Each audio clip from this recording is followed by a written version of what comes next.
Hi friends, welcome to my channel hybrid chef.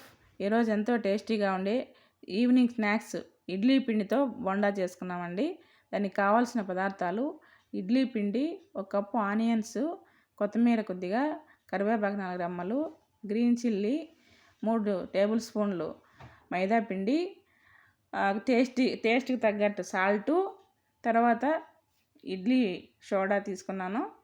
అందులో ఇడ్లీ పిండిలో onions 3 table స్పూన్లు మైదా పిండి వేసుకొని, గ్రీన్ చిల్లీ, కరివేపాకు, కొత్తిమీర అన్నీ వేసుకున్న తర్వాత బాగా మిక్స్ చేసుకోవాలండి. అది వాటర్ వేసుకోకపోయినా పర్లేదండి, అట్లే కలుపుకుంటే సరిపోతుంది. మీకు ఇష్టమైతే కొద్దిగా వాటర్ వేసుకోండి. నేను అలాగే వాటర్ వేయకుండా బాగా కలిపేసుకొని, ఎంత జారుగా లేకుండా గట్టిగా లేకుండా మీడియంగా కలుపుకున్నానండి. చూడండి, అలా కలుపుకున్న తర్వాత పక్కన పెట్టేసుకొని, తర్వాత స్టవ్ ఆన్ చేసుకొని బాణలు పెట్టుకున్నామండి. నూనె వేసుకొని డీప్ ఫ్రైకి సరిపడా ఆయిల్ వేసుకున్నామండి.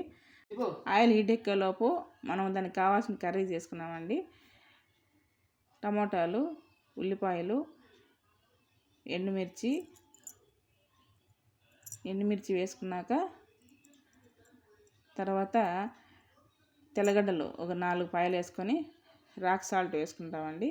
వేసుకున్న తర్వాత గ్రైండ్ చేసుకున్నాక కొద్దిగా రెడ్ చిల్లీ పౌడర్ వేసుకుంటే కొంచెం కలర్ బాగా వస్తుందండి.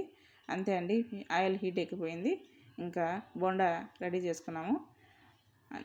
కొద్దిగా తీసుకొని బోండాలు రౌండ్గా వేసుకున్న తర్వాత కొంచెం బ్రౌన్ కలర్లో బాగా కొంచెం వేగిన తర్వాత, బాగా బ్రౌన్ కలర్లో వచ్చేసాయి కదండి, తీసేసుకుంటే సరిపోతుందండి. అంతే అండి, రెడీ అయిపోయింది. మీరు కూడా ఒకసారి ట్రై చేయండి, ఎంతో టేస్టీగా ఉంటాయండి. ఈవినింగ్ స్నాక్స్ పిల్లలకి చాలా బాగా తింటారండి, ఇష్టంగా తింటారు. బాయ్.